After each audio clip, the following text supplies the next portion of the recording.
আমার মতো যাদের শৈশব কেটেছে গ্রামীণ পরিবেশের সান্নিধ্যে, তাদের না ছিল দামি কোনো খেলনা, না ছিল মোবাইল ফোন বা ইন্টারনেট। কিন্তু আমাদের ছিল একগুচ্ছ নারকেল পাতা, খেজুর পাতা বা আম পাতার সৌন্দর্য। সেই সব দিয়ে আমরা বন্ধুরা মিলে বানিয়ে নিতাম খেলনাপত্র এবং সাজসজ্জার সরঞ্জাম। আসসালামু আলাইকুম। Welcome back to our channel let's learn with Eva and kids. আজ তোমাদের শেখাবো ছোটবেলার হারিয়ে যাওয়া সেই পাতার খেলনা কিভাবে বানাতে হয়। তাহলে চলো শুরু করি।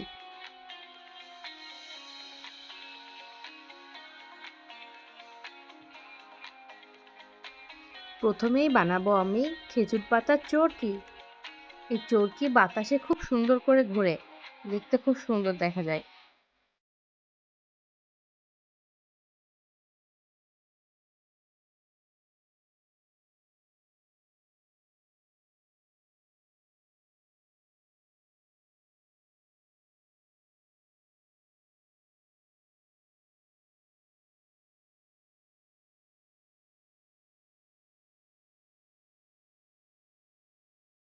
এবার বানাবো খেজুর পাতার শাক। সবাই কিন্তু অবশ্যই নখের কালার ইগনোর করো, কারণ যখনই পাতা দিয়ে কোনো কিছু বানানো হয় তখন কিন্তু নখের কালারটা এমন কালচে হয়ে যায়।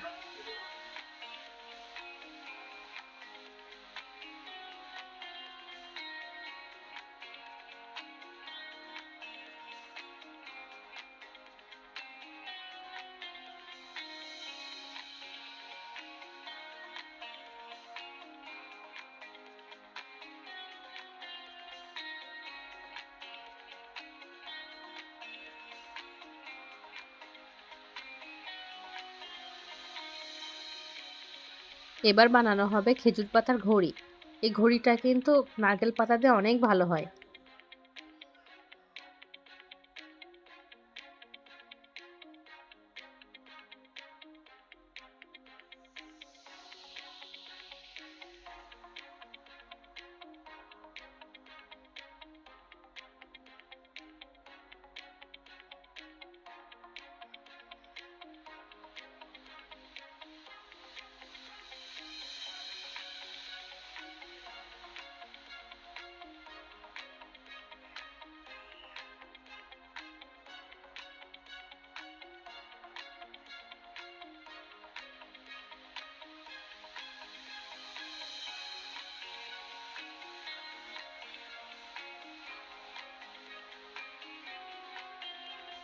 এবার বানাবো আম পাতার ফুল। এই আম পাতার ফুলগুলো এখনো গ্রামের বিয়েতে গায়ে হলুদে খুবই ব্যবহার হয়।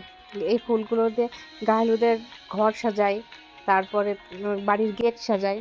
ফুলগুলো কিন্তু যখন অনেকগুলো আম পাতাতে বানানো হয় তখন অনেক সুন্দর লাগে। এবার বানানো হবে খেজুর পাতার পাটি। খেজুর পাতার পাটি কিন্তু আমাদের গ্রামে এখনো অনেক বেশি প্রচলিত। কিন্তু আমাদের গ্রাম না, অনেক গ্রামে এখনো পর্যন্ত খেজুর পাতার পাটি চলে। তো এই খেজুর পাতার পাটিতে আমরা ছোটবেলায় করতাম কি, যখন আমরা খেলা করতাম তখন এটা ব্যবহার করতাম পুতুলকে বসতে দেওয়ার জন্য। তো এই পাতাটা বানিয়েছে আমার কাজিনের মেয়ে। ওর হাত খুবই ফাস্ট চলে, তারপরও আমার কথা শুনে ধীরে সুস্থে বানিয়েছে। ওরা এখনো এগুলোতে খেলা করে।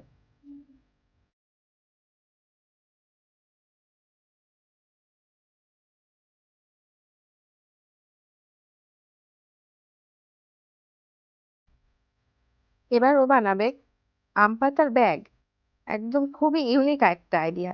তোমরা সবাই কিন্তু অবশ্যই বাসায় এটা ট্রাই করতে পারো। এটা খুবই সুন্দর দেখতে হয়। তোমাদের বোঝার সুবিধার্থে আমি এটা অনেক স্লো করে দেখানোর চেষ্টা করেছি।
এবার বানাচ্ছে খেজুর পাতা চশমা।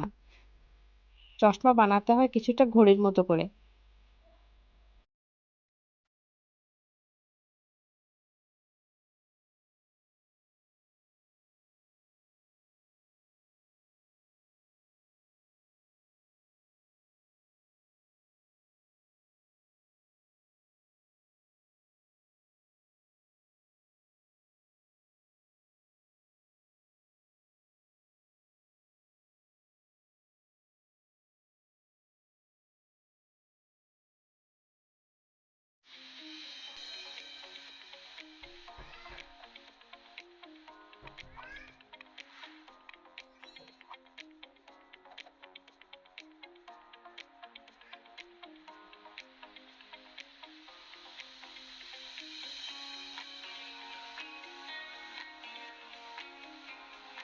কি কেমন লাগলো আমাদের ছোটবেলায় হারিয়ে যাওয়া খেলনাগুলো দেখতে?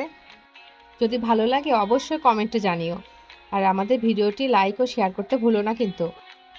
আরো অনেক শিক্ষামূলক ভিডিওর জন্য আমাদের চ্যানেলটি সাবস্ক্রাইব করে আমাদের সাথেই থেকো।